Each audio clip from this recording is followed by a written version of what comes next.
And here is the Writer's Almanac for Saturday, May the 15th, 2021. You all know the poem, "Because I could not stop for death, he kindly stopped for me. The carriage held but just ourselves and immortality. We slowly drove, he knew no haste, and I had put away my labor and my leisure too, for his civility."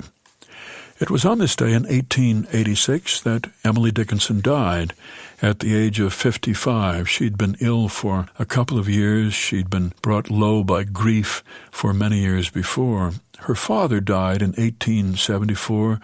Her father, whom she adored, had a stroke, died. The funeral was held in the family house, but Emily stayed in her room during the service with the door left ajar. And then a year later, almost to the day, her mother had a stroke which rendered her paralyzed and with memory loss. Emily Dickinson wrote, "Home is so far from home." She was reclusive in her late years, but she had a sort of epistolary romance with an old man, a judge of the Massachusetts Supreme Court, Otis Phillips Lord. They wrote to each other every Sunday, and his letter was one of the highlights of her week. Emily Dickinson's mother died in 1882, and then her favorite nephew died of typhoid fever, and then her beloved correspondent, Judge Lord, died. Emily Dickinson wrote, "The dyings have been too deep for me, and before I could raise my heart from one, another has come." She died on this day, 1886, of Bright's disease. Her coffin was white, surrounded by violets. She'd made her sister promise to burn all of her letters, though some did survive. She didn't say what to do about her notebooks. There were 40 of them, and they contained about 1,800 poems by Emily Dickinson. The first edition came out in 1890, edited by Mabel Loomis Todd, who had had an affair with Emily Dickinson's brother. The first few volumes of her poems contained sweeping edits, and it wasn't until 1955 that the poems were published exactly as Dickinson had written them. The volume compiled by Thomas H. Johnson, the authoritative edition.